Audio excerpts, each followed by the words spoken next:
Swali, makazi ya shetani ni wapi? Je, shetani anakaa kuzimu kama jinsi tunavyoweza kusikia baadhi ya wahubiri wanasema, na jinsi kama tunavyosikia mitaani na hata kwenye TV wanaweza kuzungumza kwamba shetani makazi yake ni kuzimu? Naomba tuende pamoja nasi tutaweza kupata majibu. Majibu yangu ninaweza kusema hapana. Shetani hakai kuzimu. Na Biblia inatupa wazi kabisa. Na kama wanasema shetani anakaa kuzimu, basi ninaomba nipe maandiko ambayo yanaweza kuthibitisha kwamba shetani anakaa kuzimu. Au kama kuna mhubiri unasikia anahubiri namna hiyo, basi unaweza kumuuliza kwa upendo kabisa aweze kukusaidia kwenye maandiko kwamba huyu shetani anakaa wapi uko kuzimu na ni wapi Biblia imeweza kutuagiza. Lakini Biblia inaonyesha maandiko kwamba shetani yuko wapi. Tukisoma kile kitabu cha Ayubu sura ya 1 mstari wa 6 mpaka wa 7, Biblia inaweka wazi kabisa. Siku moja Mungu anamuuliza shetani, umetoka wapi? Anamwambia nimetoka kuzunguka huko na huko duniani.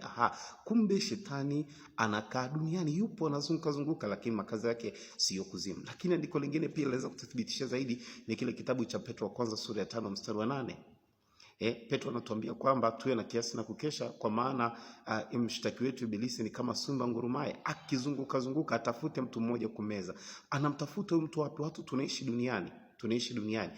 Kwa hiyo kumbe shetani yuko duniani akizunguka kwa ajili ya kutafuta mmoja meze, yani aweze kuwapotesha watu kutoka kwenye lile kusudi la kimungu. Sasa je, kuzimu nani wanakaa?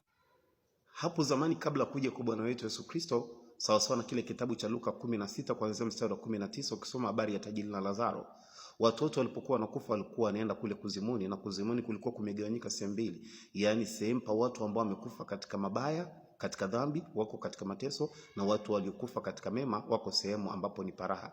Lakini baada ya Yesu kuja akaweza kuhamisha makazi kutoka kuzimuni ya wale ambao wamekufa katika mema, kuhamisha kutoka kuzimuni akawapeleka sehemu nyingine ambapo panaitwa peponi, au tunasema kwa lugha nyingine paradiso. Na hii paradiso, peponi, tunaipataje? Tunakutana na wale waizi wawili ambao walikuwa pale msalabani. Mmoja ambaye aliweza kumwamini Yesu akiwa pale msalabani, Yesu alimwambia hakika ya kwamba leo utakuwa na mimi pamoja peponi. Na tunaona baada ya kifo cha Yesu pale kwamba kuna siku ilitokea watu wakawa wameweza kufufuka, miili ya wafu ni kwamba walikuwa wameweza kuhamishwa makazi, kutolewa kuzimuni, ile sehemu njema, wakaweza kupelekwa kule paradiso, yani peponi. Kwa maana hiyo leo mtu akifa katika dhambi makazi yake ni kuzimu, lakini mtu akifa katika mema basi anaenda peponi moja kwa moja. Kwa hiyo shetani akae kuzimu, shetani yuko hapa duniani akizunguka kwa ajili ya kuweza kuwapotosha watu. Ubarikiwe na Bwana. Ninaitwa Paul Salim, karibu kwa maswali ya Biblia zaidi.